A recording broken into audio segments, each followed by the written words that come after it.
All right, we are talking about being fit at 50.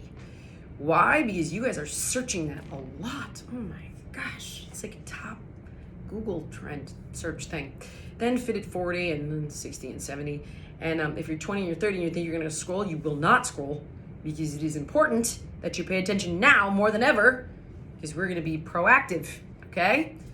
Now then, why is this such a problem? And it is a problem. Maybe you've noticed that I have never created the Fit at 50 workout.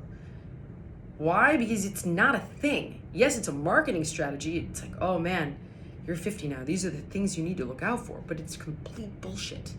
And not only is it bullshit, it's dangerous. And I'm going to explain how and why.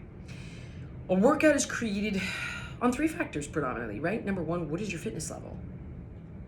You could be a beginner at 20. You can be a beginner at 60. It's never too late, but a beginner is a beginner, and a beginner should do a beginner workout.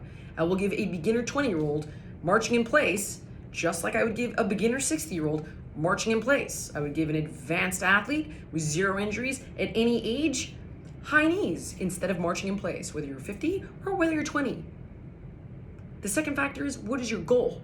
So is your goal weight loss? Is it endurance? Is it muscle gain? What's your fitness goal? Pick a workout that will help you achieve that fitness goal. And the third thing is, do you have any injuries or pre-existing conditions that would require you to add or remove certain exercises? So, for example, if I gave a 20-year-old with a meniscus tear marching in place, because I wanted to remove any impact for an injury, I would do the same thing for a 50-year-old or 60-year-old or 70-year-old. Period. Why is training for age dangerous?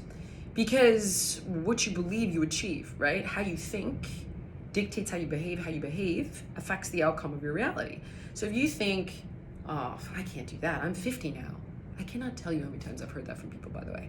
I can't do that. I'm not 20 anymore. What are you talking about? This is just not a thing. Of course you can, if you train for it.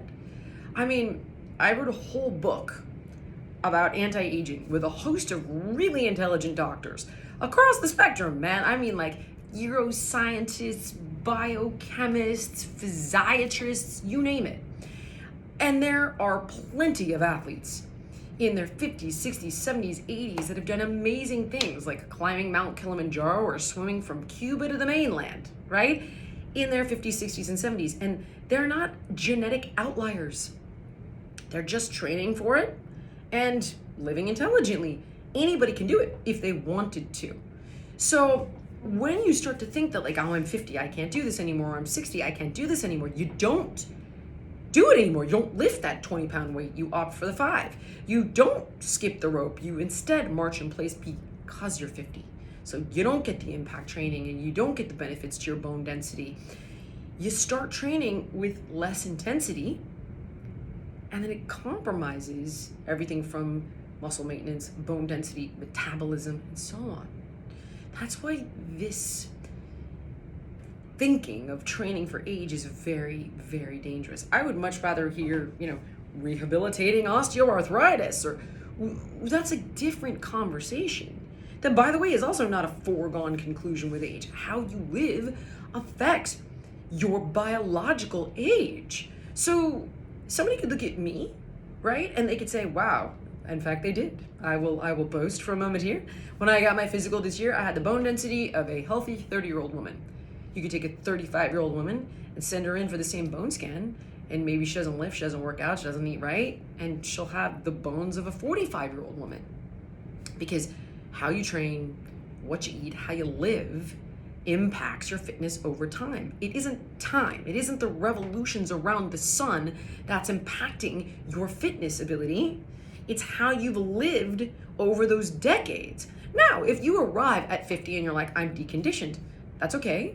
We're not conditioning you as a 50-year-old. We're conditioning you as a beginner to bring you up to a more intermediate or advanced fitness level. So jettison this concept that you're 50, you're 60, you can't do X, you can't do Y, you can't do Z. It's complete baloney. People have run marathons in their 70s, possibly older. I don't remember the statistics in my book. You'd think I would, but I wrote it a couple years ago. Bottom line is some of them didn't start running until a few years before they ran the marathon. It's never too late. right? You're never too old. And how you live dictates your age, not time. And we can always, as I said, it's never too late. All of that is fixable. We can get you out of pain. We can get you healthy. We can get you a great fitness level at any age. I've done it. I have done it for many. I'm going to stop talking now.